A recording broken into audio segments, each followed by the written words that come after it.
छत्तीसगढ़ में महादेव सट्टा ऐप पर सियासत थमने का नाम नहीं ले रही। बजट सत्र में भी इस मामले को लेकर सदन में महाभारत दिखी। विपक्ष ने इस मामले में सरकार की भूमिका को लेकर सवाल उठाए तो गृह मंत्री विजय शर्मा ने जवाब में कहा कि महादेव ऐप पर कार्रवाई जारी है।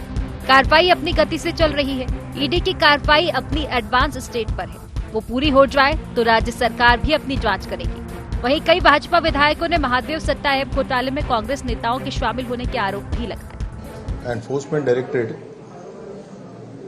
इस पर जांच कर रही है और इस जांच के बाद जो चीज सामने आएगी, जो भी दोषी होंगे दंडित होगा। कार्यवाही चल रही है, परंतु एनफोर्समेंट डायरेक्टरेट की जो कार्यवाही है वो बहुत एडवांस्ड स्टेज पर है और वो काफी आगे बढ़ चुकी है और वो उन्होंने चालान भी पुटअप कर दिया है।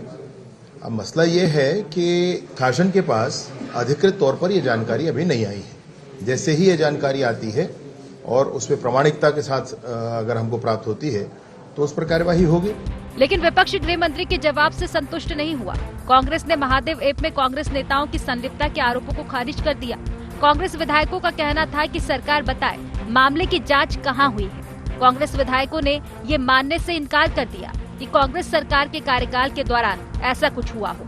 मैं ऐसे नहीं मानती। इसमें तो जांच हो चुका है और जांच होगा, निष्पक्ष जांच होगा। हमारे लोग जो भी होगा, चाहे कांग्रेस पार्टी के लोग हों, जो भी है उन पे जांच होगा। मैं नहीं मानती कि हमारी सरकार में ऐसा भी कोई हुआ है। ऑनलाइन सट्टा को लेकर प्रशासन के साथ ही सरकार भी गंभीर है। इस मामले में पुलिस की कई बड़ी कार्रवाई देखने को मिली है, लेकिन इसके बाद भी विपक्ष सदन में महादेव सट्टा ऐप को लेकर भी सवाल उठा रहा है।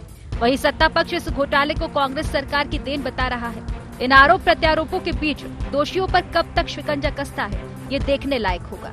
रायपुर से अद्वैत नाइक की रिपोर्ट।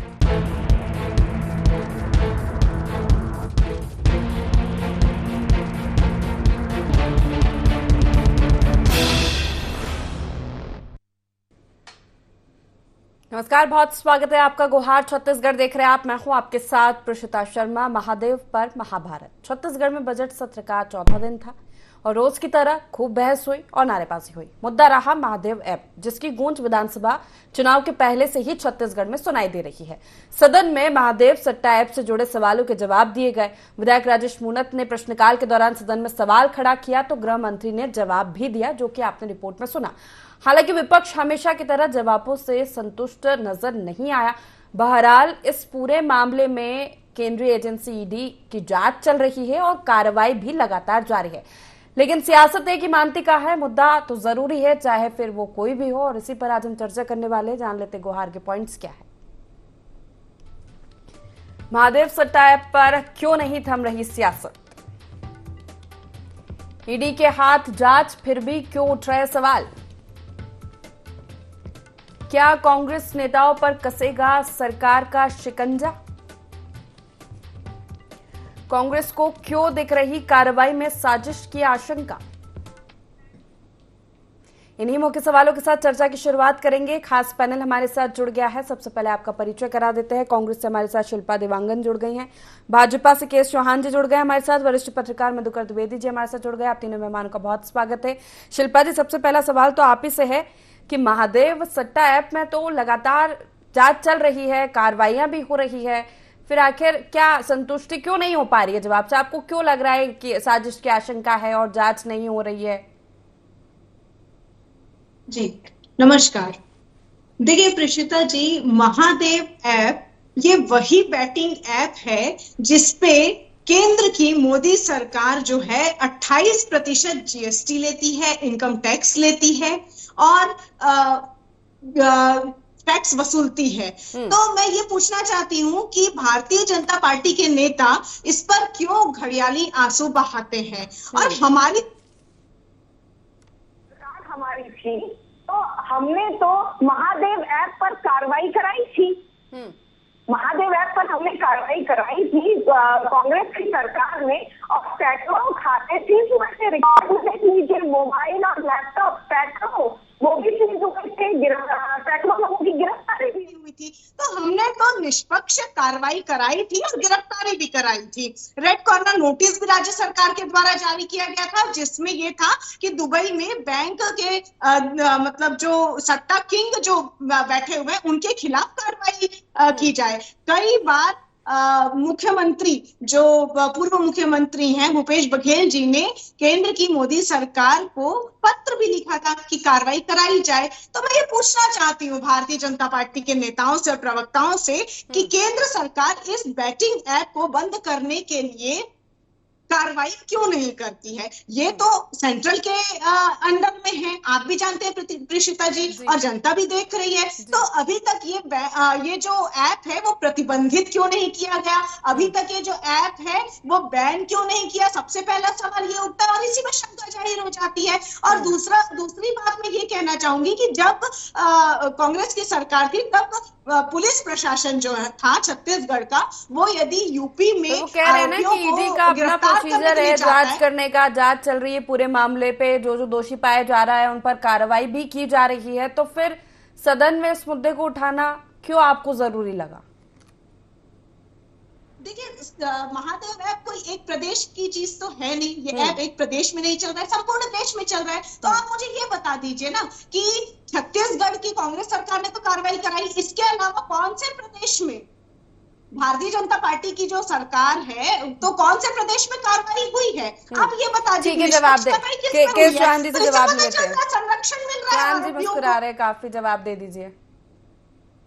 प्रीशिता जी, सबसे पहली बात तो ये है, ये बहुत हास्यास्पद है और दुखद है कि हमारी साथी प्रवक्ता को यही नहीं मालूम है कि 5 नवंबर 2023 तक हमारे साथ हमारे वरिष्ठ पत्रकार भी बैठे हुए हैं, ये भी उस चीज की पुष्टि करेंगे कि 5 नवंबर 2023 तक भूपेश बघेल जी और उनके किसी भी सहयोगी या कोई भी अधिकारी ने छत्तीसगढ़ से कोई भी लेटर नहीं लिखा था, ना ही कोई अनुशंसा की थी इस ऐप को बंद करने की। ये बैठ के प्रवक्ता और दूसरे जो नेता है वो झूठ बोलने का काम करते हैं। ऑफिशियली कोई भी लेटर नहीं लिखा गया था, सबसे पहली बात ये, क्योंकि उसके बाद 5 नवंबर 2023 को जब 25 ऐप बंद कर दिए जाते हैं और उसके बाद मेरे को ये बताइए हम क्या शुभम सोनी का वीडियो भूल जाते हैं जिसमें सीएम और उसके बेटे का नाम दिया गया था, बिट्टू का नाम दिया गया था, उसके राजनीतिक सलाहकार विनोद वर्मा का नाम दिया गया था, चंद्रभूषण चंद्राकर का नाम दिया गया था, ये हम भूल जाते हैं क्या? और इन्होंने अब सीएम का नाम ही क्यों लिया, दूसरे मंत्रियों का नाम क्यों नहीं लिया? और या उनसे बड़े नेता भी वहां पर दिल्ली में बैठे हुए हैं, जैसे कि आप बता रहे हैं कि ये इंडिया लेवल का वो है, और अभी बोलते बोलते फिर से अपनी बात को पलट दिया कि इन्होंने बोला पहले कि किसी और प्रदेश में भी कोई कार्रवाई हुई है क्या जहां पर ये चल रहा था, तो राजस्थान आया था, तो इनको याद आ गया होगा कि राजस्थान में आया था, इस वजह से उन्होंने बोला कि किसी भी जो भाजपा शासित राज्यों में कार्रवाई हुई है क्या, तो ये इन्होंने पलट दिया। दूसरी बात मैं ये बोलना चाहता हूं कि महाराष्ट्र में भी कार्रवाई हुई, उसके बाद उड़ीसा में भी कार्रवाई हुई, राजस्थान में भी कार्रवाई हुई और तीसरे एक और प्रदेश में भी कार्रवाई हुई, लेकिन सबसे ज्यादा जो कार्रवाई हुई वो 20,000 लड़के सिर्फ दुर्ग जिले के, जहां पर गृह मंत्री, जहां पर हमारे 4 मंत्री आते हैं मुख्यमंत्री को मिला के, ये होते हैं। और उसके बाद आप लोग इतनी लिप्तता है, और ईडी ने क्या बोला है? ईडी ने ये बोला है कि ये संगठित अपराध है, ये अपराध फल फूल नहीं सकता था अगर शासन और प्रशासन का इसमें संरक्षण नहीं होता, तो ये हो ही नहीं सकता। ये तो बहुत बड़ी बात है, ये तो बहुत बड़ी बात है। तो बैन कर दीजिए ऐप को, बैन करवा दीजिए ना। तो ऐप तो बैन हो गया, ऐप तो बैन हो गया है। अभी आप मेरे को ये बताइए कि इन्होंने जांच समिति नहीं लगाई, जांच समिति नहीं लगाई, इस वजह से वो कैरी फॉरवर्ड नहीं हुई जांच समिति। ये कोई चुनावी मुद्दा नहीं था ऋषिता जी, ये कोई साधारण ऐप नहीं है, ये कई लोगों की जिंदगी बर्बाद करने का साधन है और कई लोगों की जिंदगी और पैसे लूटने का ये साधन था, जो कि यहाँ से उठ के दूसरी जगह जा रहा था। वहां पर दुबई में यहाँ से लोग भेजे जाते थे यहीं से, और उनको सिर्फ संडे के संडे बाहर रखा जाता था, बाकी उनको ट्रेनिंग दी जाती थी। ट्रेनिंग लेके बाकायदा यहाँ पर आते थे, पैनल खोलते थे। पूरे देश में 200 पैनल है, 200 पैनल, और उसमें यहां पर सिर्फ 160 पैनल थे सिर्फ छत्तीसगढ़ में। तो ये सोचिए कि यहाँ की सरकार कितनी ज्यादा लिप्त थी, यहाँ की सरकार कितनी ज्यादा चार्ज कर रही थी। और उन्होंने, शुभम सोनी ने पूरा बोला, क्यों बोला कि हमारे जब लड़के पकड़े जा रहे थे तो हमने विनोद वर्मा से कांटेक्ट किया, उसके बाद उन्होंने बंद किया, उनको वो सीएम के पास मिलने लेके गए, वहां से मेरी बिट्टू की मुलाकात हुई। क्या हुआ? ये सीधी लिप्तता है। 502 करोड़ रुपए क्यों मिले? और उसके पहले ठीक है, मधुकर जी से भी प्रतिक्रिया ले लेते हैं इस पर। मधुकर जी, आप कैसे देखते हैं? पूरा मामला विधानसभा चुनाव के पहले से चला आ रहा है इस पर, हालांकि पूरी जांच ईडी के हाथ में है, इसमें कार्रवाइयां भी हो रही है, जो दोषी पाया जा रहा है उनको जेल भी भिजवाया जा रहा है। क्या लगता है आपको, जिस तरह आज ये मुद्दा सदन में उठा, विपक्ष संतुष्ट नजर नहीं आ रहा है, न ईडी की कार्रवाई से न सरकार के जवाब से? क्या सिर्फ चुनावी मुद्दा था या फिर सिर्फ सियासत हो रही है इस मामले को लेकर, कोई ठोस कार्रवाई देखने को आगे नहीं मिलेगी? देखिए, ये सट्टा कहने के बाद अपने आप एक जो तस्वीर उभरती है वो एक सामाजिक बुराई के रूप में, और ये जो ऑनलाइन सट्टा महादेव ऐप है, इसके मार्फत जिस तरह से बुराई बढ़ी वो तो अपनी जगह है ही, एक बहुत बड़ा क्राइम है, बहुत बड़ा अपराध है। और इस अपराध का, ये संगठित अपराध का जो सरगना है सौरभ चंद्राकर, वो अभी तक पकड़ में नहीं आया। बिल्कुल। हालांकि पुलिस की कोशिश जारी है, उस पर इनाम भी घोषित कर दिया गया, लेकिन वो कहाँ है, किस दुनिया में है, अभी तक उसका रता पता नहीं है। जब तक वो सरगना पुलिस की पकड़ में नहीं आता, मुझे ऐसा लगता है कि ये सब बातें हवा हवाई होती रहेंगी। लेकिन साधुवाद में देना चाहूंगा दुर्ग पुलिस को कि उसने इस दिशा में काफी ठोस कार्रवाई की है और काफी लोग पकड़े भी गए हैं। और उनके पास से जो लैपटॉप, लगभग 78 लैपटॉप हैं और 370 या 372 मोबाइल जब्त किए गए हैं। उसके आधार पर अगर कहा जाए तो ये महादेव ऐप के माध्यम से जो ये ऑनलाइन सट्टा चलाया जा रहा था, ये छत्तीसगढ़ के हजारों नहीं बल्कि लाखों लोगों को बर्बादी की ओर ले जा रहा था। इसको राजनीति का विषय भी बना दिया गया। ठीक है, जहां बुराइयां इस तरह की आती हैं उसमें कहीं ना कहीं राजनीतिक समावेश जब हो जाता है तो हो सकता है आगे तस्वीर साफ हो जाए। इसमें राजनीति भी आई, और राजनीति तो इस स्तर पर आई कि मुख्यमंत्री तक का भी नाम इसमें इन्वॉल्व किया गया। ये बात किसी से छिपी नहीं है। बिल्कुल। उसका उल्लेख भी हुआ। भारतीय जनता पार्टी ने अपनी जनसभाओं में इन सब का उल्लेख किया, वो बात अपनी जगह है। लेकिन ये जो ऑनलाइन सट्टा का जो सिलसिला पिछले 3 सालों से 4 सालों से छत्तीसगढ़ में चल रहा है, छोटे मोटे सटोरिये पकड़े जाते हैं, उन पर अपराध भी कायम होता है, उनको सजा भी थोड़ी बहुत होती है। इस सट्टे में बहुत बड़ा सरकार और प्रशासन की शय पर ही ये पूरा घोटाला। मैं बिल्कुल मैं वही कहने जा रहा था। देखिए, सट्टा वगैरह ये जो होते हैं ना, ये बिना पुलिस के शय के, और मैं तो ये कहूंगा कि इसमें बड़े बड़े लोगों का संरक्षण होता है। क्षमा कीजिएगा, मुझे कहने में कतई संकोच नहीं है कि ऐसे सटोरियों को, बड़े सटोरियों को, जो मुंबई जैसी जगहों में बैठ करके सट्टा खिलवाते हैं, उनका नेटवर्क, जैसा भारतीय जनता पार्टी के प्रवक्ता भी बता रहे थे कि बड़ी बड़ी जगहों में होता है, वो सब पुलिस की पकड़ में से बहुत दूर रहते हैं, क्योंकि उनको संरक्षण नहीं मिलता है। और माफ करिएगा, चुनाव में उनकी भूमिका होती है ऐसे तत्वों की।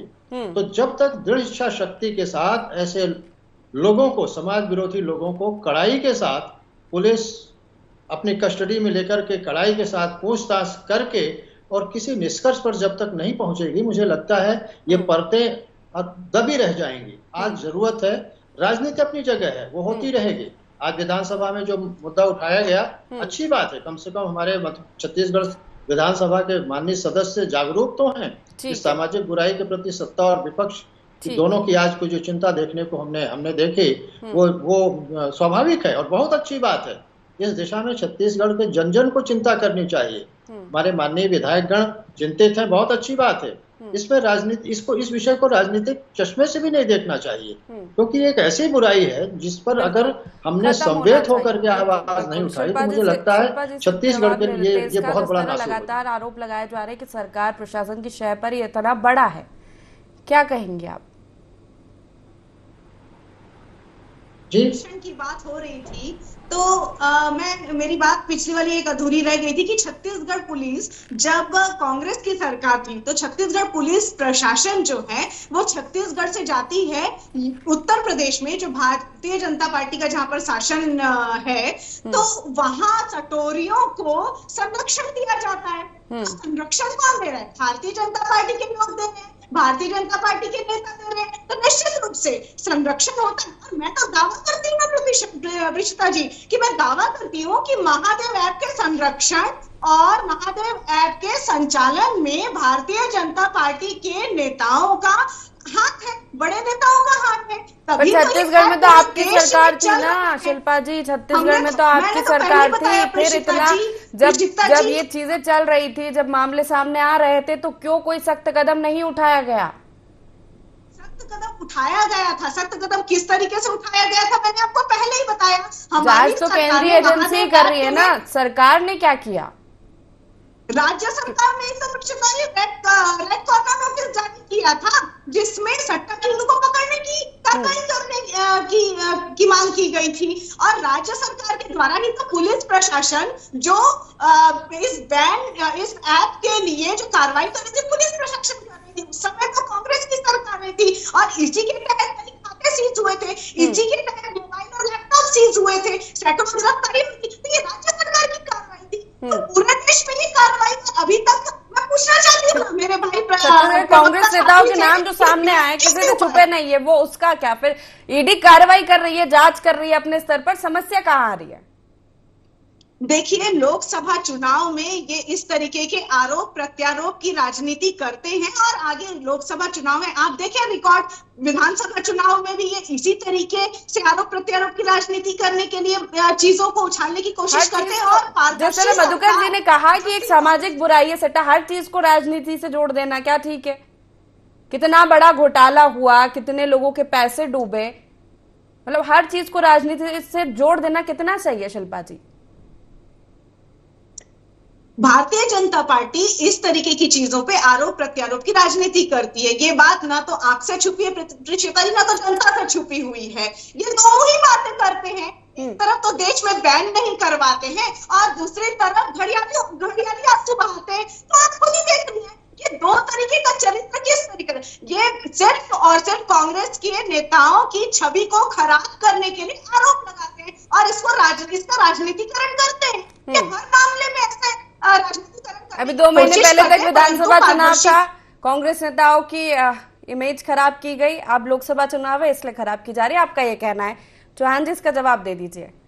सिर्फ आप प्रेशर पॉलिटिक्स करते हैं इस तरह के मामले को उठाकर। प्रीशिता जी इस पूरी डिबेट में एक सबसे अच्छी बात ये हुई है, एक सबसे अच्छा मैसेज ये गया है कि महादेव ऐप जो है, जो हमारे वरिष्ठ पत्रकार ने बोला कि ये राजनीतिक मुद्दा नहीं है, ये सामाजिक बुराई है। ये सबसे बड़ी बात है और इस सामाजिक बुराई को हमारे को उजागर करना है, इसको खत्म करना है। ये सभी दल की, सभी नागरिकों की और सभी लोगों की ये जवाबदारी है क्योंकि हम छत्तीसगढ़ के और हिंदुस्तान के बाशिंदे हैं इस वजह से। दूसरी बात ये है कि आपने बोला कि राजनीतिक लाभ लेने के लिए 79% यहाँ की जनता जागरूक है, 79% यहाँ की जनता साक्षर है छत्तीसगढ़ की। आप ऐसे धूल नहीं झोंक सकते हैं, आप कुछ भी बोल ले लेकिन वो सब समझ में आता है कि आप इसके पीछे क्या है और जनता उसका जवाब भले आपके मुंह में मत दे लेकिन बैलेट पेपर में और उसको अपने वोट के जरिए वो दे देती है, जैसे कि 3 दिसंबर को दिया। और दूसरी बात, रवि उत्पल और सौरभ चंद्राकर 3 दिसंबर के पहले कार्रवाई क्यों नहीं की गई? उसके बाद क्यों कार्रवाई की गई? क्यों 35,000 का इनाम बाद में रखा गया? क्यों वारंट जो उनको जारी किया गया और वो भाग गए यहां पर से? क्या बात हुई? क्योंकि भारतीय जनता पार्टी इसके सख्त खिलाफ है, न खाएगी न खाने देगी। और मछली हो या मगरमच्छ, ये हमारे माननीय मंत्री जी ने बोला है आज सदन में, मछली हो या मगरमच्छ हम किसी को नहीं छोड़ेंगे। जैसे ही ईडी अपना चालान देती है, जैसे ही ईडी अपना चालान देती है, सभी के ऊपर कार्रवाई होगी और गिरफ्तारियां होगी। क्योंकि इन्होंने अपनी चुनाव समिति को गठित नहीं किया था, इस वजह से, नहीं तो अभी तक गिरफ्तारियां चालू हो गई रहती। आज जैसे अब वरिष्ठ पत्रकार ने बोला कि 3 से 4 वर्ष हो गए इसको पनपते हुए, फलते फूलते, लेकिन आज तक ये क्यों नहीं हुआ? एक छोटे से छोटे सटोरिया जो गली कूचे में एक छोटे से छोटा सटोरिया जो खिलाता है उसको पुलिस धर दबोचती है, तुरंत दूसरे दिन पता चल जाता है, या इवन खिलाने से पहले ही पता चल जाता है कि कल यहाँ पर सटोरिया खिलाने वाला है, पुलिस को पहले पता चल जाता है। आप सभी लोग मेरे से इससे वाकिफ होंगे। लेकिन इतना बड़ा एक्ट चल रहा है, 20,000 लोग हैं और पुलिस कार्रवाई क्या करती है? 90 लोगों के ऊपर कार्रवाई करती है और 90 के 90 लोगों को मुचलके पे पुलिस स्टेशन से छोड़ दिया जाता है। 54 लोगों के ऊपर प्रकरण आगे कर दिया जाता है। इसका जवाब दे दीजिए। और 54 प्रकरण स्वान जी तो कह रहे हैं कि हम तो कार्रवाई कर रहे हैं, जांच भी करवा रहे हैं, लेकिन आपके शासन में ये इतना फला फूला क्यों, कोई कार्रवाई नहीं की गई पहले? मैं तो यही तो पूछना चाहती हूँ चौहान जी, देश में तो आपकी सरकार है ना, तो आप इसको फलने फूलने क्यों दे रहे हैं? देश में तो आपकी सरकार है ना, पिछले 10 साल से तो भारतीय जनता पार्टी की सरकार है ना, और ये केवल प्रदेश का की बात नहीं है, ये राष्ट्र और अंतर्राष्ट्रीय मामला है। आप ये बताइए मुझे कि आपने इस ऐप को प्रतिबंधित क्यों नहीं कराया है? विज्ञापन, जिस विज्ञापन में मोदी जी आते हैं, विज्ञापन 36 करोड़ में से आप 31 करोड़ मोदी जी इसका विज्ञापन ठीक है, समय की कमी। एक आखिरी कमेंट मधुकर जी से ले लेती हूँ। मधुकर जी, जिस तरह हमने देखा विधानसभा चुनाव के पहले भी ये मुद्दा खूब गरमाया, खूब सियासत देखने को मिली, अब फिर ये सदन में आज उठा है, आगे और बढ़ेगा, क्या लगता है आपको लोकसभा चुनाव पर भी इसका असर होगा? जल्दी से इसका जवाब दे दीजिए। देखिए, लोकसभा चुनाव में इसका कितना असर होगा कह पाना मुश्किल है, लेकिन मैं तो इतना ही कहूंगा कि अब छत्तीसगढ़ में नई सरकार बन गई है और सरकार को बिना राग द्वेष के इस मुद्दे को बहुत व्यापक नजरिए से छत्तीसगढ़ के लाखों लोगों के हित को देखते हुए इस मुद्दे पर ईडी तो अपनी जांच कर रही है, ईडी अपने निष्कर्ष पर पहुंचेगी। सरकार को भी, छत्तीसगढ़ सरकार को भी इस दिशा में कड़ाई के साथ कानूनों का पालन करवाना पड़ेगा। पुलिस से ईडी को सारे दस्तावेज उपलब्ध कराने पड़ेंगे विभिन्न स्रोतों से, तभी ईडी भी किसी निष्कर्ष पर पहुंचेगी। और मुख्य बात है, इसका जो चीफ प्रमोटर है और उससे जुड़े हुए जो बड़े बड़े, जिनको आप गुर्गे कह सकते हैं, जब तक वो पकड़ में नहीं आएंगे, मुझे लगता है ये मामला, कार्रवाई इस पूरे मामले पर होनी चाहिए, क्योंकि सीधे सीधे आम जनता से ये जुड़ा हुआ है, सट्टे का मामला है। बहुत शुक्रिया आप तीनों मेहमानों का हमारे साथ इस चर्चा में शामिल होने के लिए। तो सदन में आज महादेव पर जमकर महाभारत हुई, लगातार विपक्ष सवाल उठा रहा है, सरकार जवाब भी दे रही है। हालांकि अब देखना होगा कि ईडी तो लगातार जांच कर रही है, कौन कौन इसमें दोषी पाया जाता है और क्या कुछ कड़ी कार्रवाई इसमें की जाएगी, देखने वाली बात होगी। फिलहाल गुवाहाटी छत्तीसगढ़ में इतना ही। आप बने रहिए इंडिया 24 के साथ। नमस्कार।